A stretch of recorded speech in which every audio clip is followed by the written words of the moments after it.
Située au nord de la France, au carrefour entre la Flandre belge et la région nord, la ville de Lille demeure une ville incontournable du patrimoine français. Son passé riche et mouvementé lui confère un rôle majeur dans l'histoire de France. À cause notamment de son positionnement stratégique, cette ville fut l'objet de nombreux conflits depuis le Moyen-Âge. La ville de Lille a appartenu successivement au comté de Flandre, au royaume de France, à l'État bourguignon, au Saint-Empire germanique et même aux Pays-Bas espagnols. Elle fut reprise par Louis XIV en 1667. Pour célébrer sa victoire après un siège de 10 jours, le roi Soleil commande la construction de la Porte de Paris, que vous pouvez admirer derrière moi.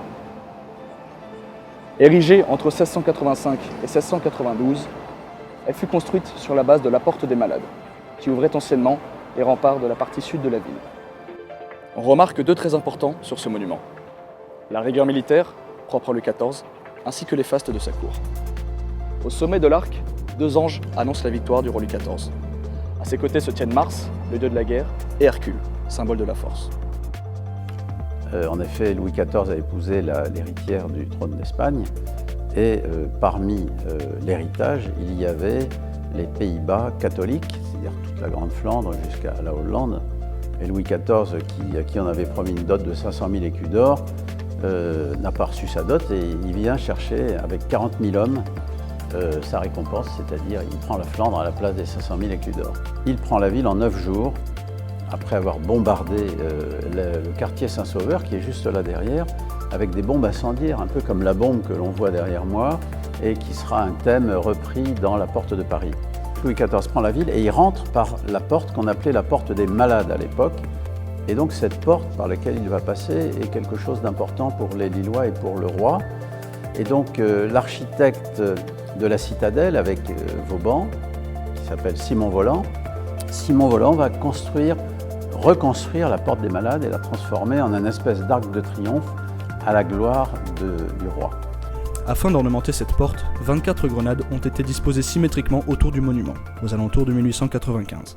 Anciennement appelées bombes, les grenades sont des objets constitués de 8 pièces moulées en fonte, assemblées par fonderie, et de 2 anneaux en acier forgé. Leur état étant très dégradé, Philippe Coste, du laboratoire industriel de fonderie-modelage de l'École nationale supérieure des arts et métiers de Lille, propose un projet de rénovation à la mairie de la ville dès 2001. Après de nombreuses recherches dans les archives ainsi que des mesures sur site, il a fallu créer les outillages de moulage en améliorant les techniques de fabrication et créer près de 500 pièces et 80 anneaux forgés afin de réaliser les nouvelles grenades identiques à celles d'origine.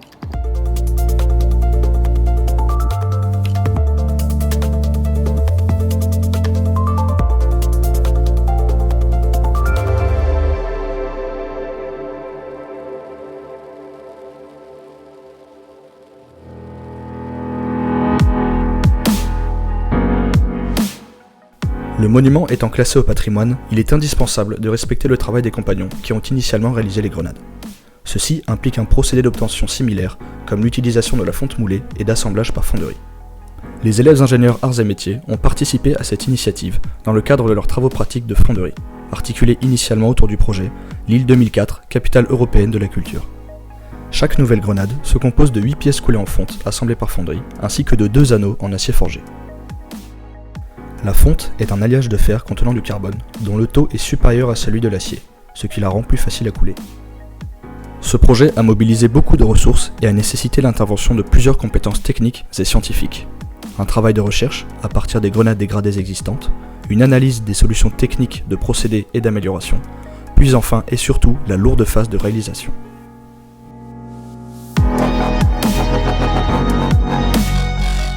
Les grenades existantes étant très abîmées, il fallait donc déterminer la grenade susceptible de restituer un maximum d'informations en guise de modèle.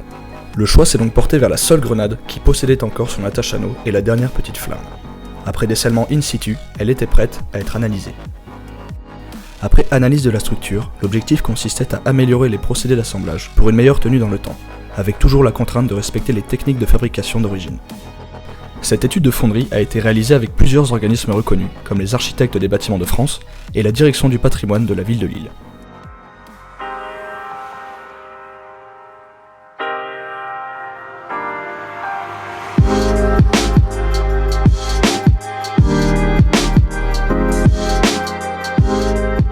La phase de réalisation s'articule autour de 3 axes principaux, le modelage, le moulage et les assemblages finition. Le principe de la fonderie consiste à fusionner un métal pour ensuite le couler dans un moule. Les moules utilisés ici sont majoritairement composés de sable à verre, grains de sable silicieux agglomérés par de l'argile humidifiée. Pour réaliser ces moules, il est nécessaire d'utiliser des modèles, majoritairement en bois ou en résine, afin d'imprimer l'empreinte de la pièce à réaliser dans le sable. Dans les moules, il existe également des noyaux en sable pour réaliser des évidements et certaines formes complexes des pièces. Après la conception et le dimensionnement des 3 moules nécessaires pour réaliser une grenade, la première étape concerne le modelage.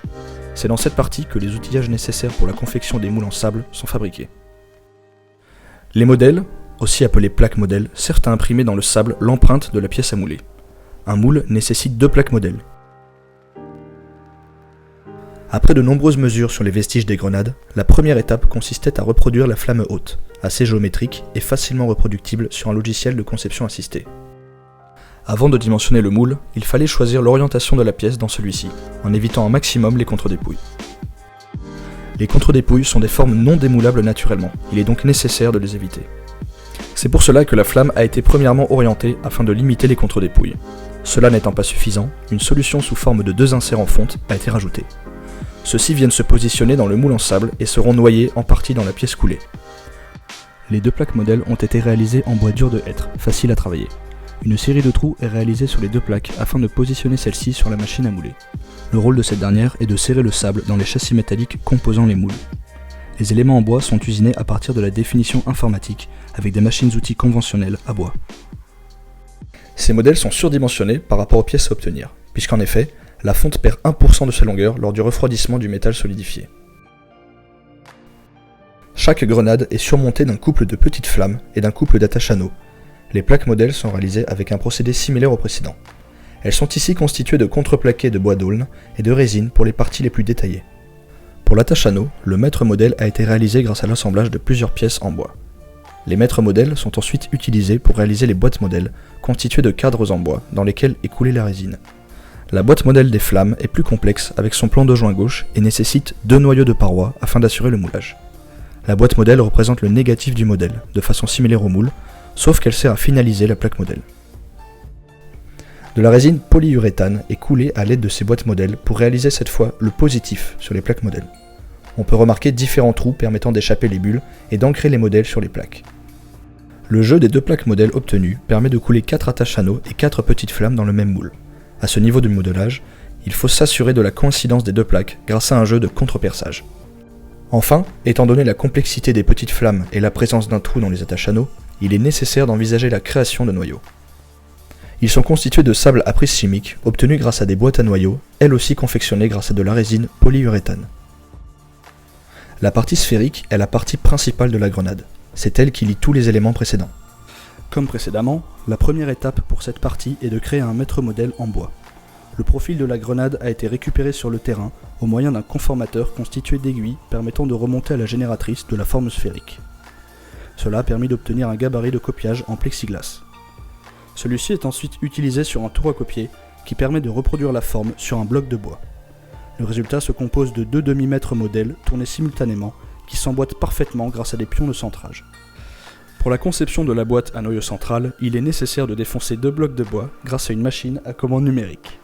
Les 2 demi-mètres noyaux ont été tournés simultanément après retrait sur le gabarit initial de copiage de l'épaisseur future de la pièce métallique. La coulée de la résine polyuréthane s'effectue ensuite entre chaque demi-mètre noyau enduit d'agent de démoulage et son bloc en bois évidé. La finalisation de la boîte à noyaux s'effectue avec un ponçage, l'ajout de poignées et de renforts. La géométrie des 4 feuilles présentes sous la grenade a été obtenue par un palpage par contact avec le système d'acquisition Lemoine.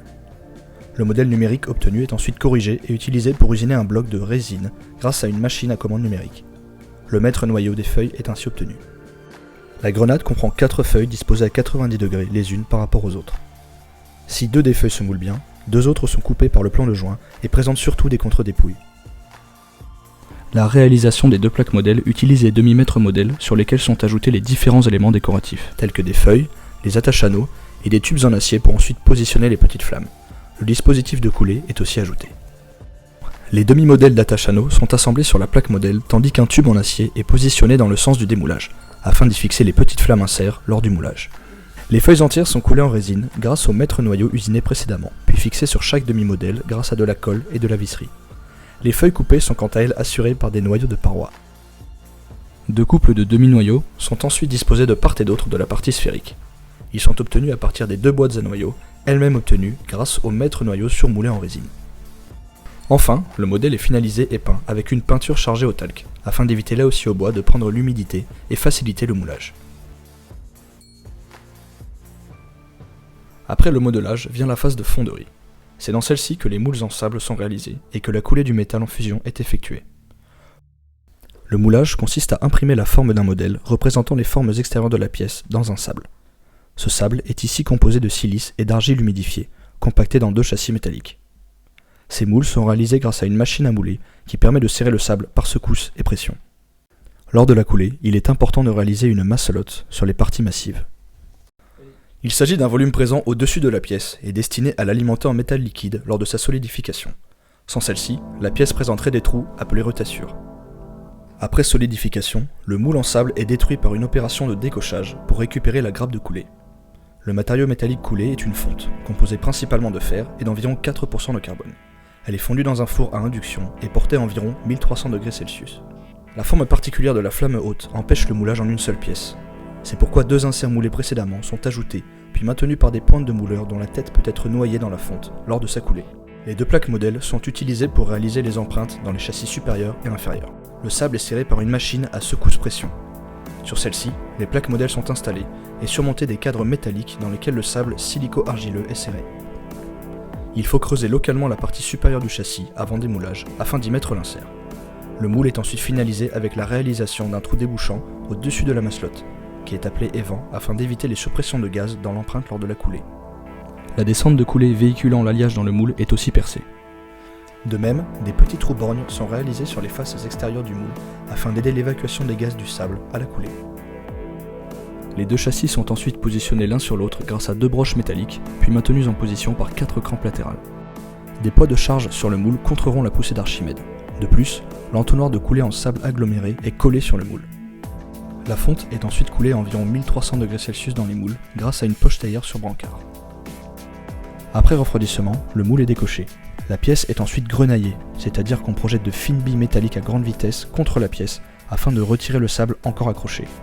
Cependant, il reste tout le dispositif de coulée avec la masselotte ainsi que des bavures aux joints qu'il faut par la suite retirer avec différents outillages. C'est ce qu'on appelle le parachèvement. Les noyaux des petites flammes et des attaches anneaux sont préparés dans les boîtes à noyaux grâce à un sable à prise chimique composé d'un mélange de silice et de résine avec catalyseur liquide. Les demi-moules en sable silico-argileux sont réalisés grâce à la méthode précédente. Toutefois, il est ici nécessaire de placer les noyaux et inserts dans le châssis inférieur avant de fermer le moule. Le moule fermé, crampé et chargé, la fonte en fusion est coulée à environ 1300 degrés Celsius.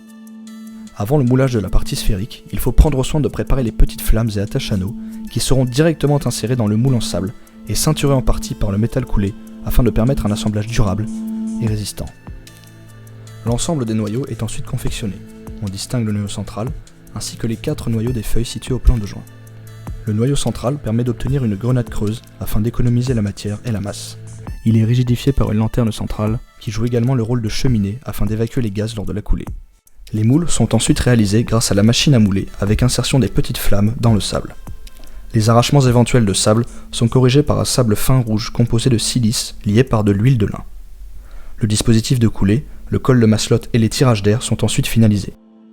Après la coulée, le grenaillage et le parachèvement, une meuleuse pneumatique permet d'améliorer considérablement l'état de surface. Le travail de finition est très long car il s'agit d'une pièce d'art. Après la fonderie, il faut assembler les différentes parties de la grenade. Tout d'abord, un surfaçage et un perçage borgne avec rainure sont réalisés sous la flamme haute grâce à une machine-outil à commande numérique 3 axes, appelée fraiseuse. Cela permet l'assemblage par fonderie avec la partie sphérique. Celle-ci est ensuite surfacée sur le dessus grâce à un tour afin de préparer les surfaces destinées à l'assemblage. Dessous, une série de perçages et taraudages est également réalisée pour accueillir des tiges filetées en inox afin de sceller les grenades autour du monument. Pour forger les anneaux, il a été nécessaire de réaliser un outillage spécifique, ceux d'époque n'existant plus. Une barre cylindrique est chauffée au four à 850 degrés Celsius, puis déformée aux 2/3 afin d'épouser la forme cylindrique donnée par la gorge de l'outillage. La tige est ensuite passée dans l'attache anneau, chauffée au chalumeau, puis cintrée à nouveau in situ pour créer l'anneau complet dont les deux extrémités seront soudées. Pour l'assemblage de la flamme haute sur la sphère, l'équipe des arts et métiers a utilisé un procédé par fonderie, plus fidèle aux méthodes utilisées par les compagnons. Les pièces sont tout d'abord chauffées à 400 degrés Celsius, puis retournées. Un alliage d'aluminium en fusion est ensuite coulé à l'intérieur de la sphère pour assurer lors de son retrait à l'état solide la jonction des deux pièces. Le perçage rainuré de la flamme haute est dimensionné de telle sorte que les deux pièces soient indémontables une fois le métal solidifié. Enfin, après l'assemblage final, quelques meulages et finitions sont réalisés. Les grenades sont ensuite peintes pour éviter la rouille et résister aux intempéries. Les tirants inox destinés à la fixation autour du monument sont ajoutés. Les grenades sont alors prêtes à être fixées.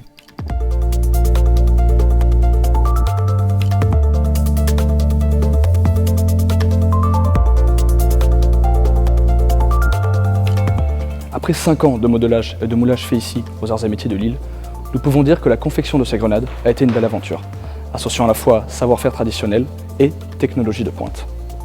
Plus de 2 tonnes de fonte ont été coulées, plus de 500 pièces ont été moulées et plus de 80 anneaux ont été forgés. Au total, ce sont près de 500 élèves des Arts et Métiers qui ont participé à ce projet, la plupart du temps lors de TP Fabrication avec M. Coste. Au total, ce sont 37 grenades qui ont été entièrement confectionnées. 30 pour la porte de Paris, dont 24 sur le monument et 6 en réserve, 4 pour un monument aux morts de la ville de Cassel et 3 qui seront conservés ici, aux Arts et Métiers de Lille. Un grand merci à vous pour avoir regardé cette vidéo et encore une fois un grand bravo à tous les collaborateurs de ce formidable projet.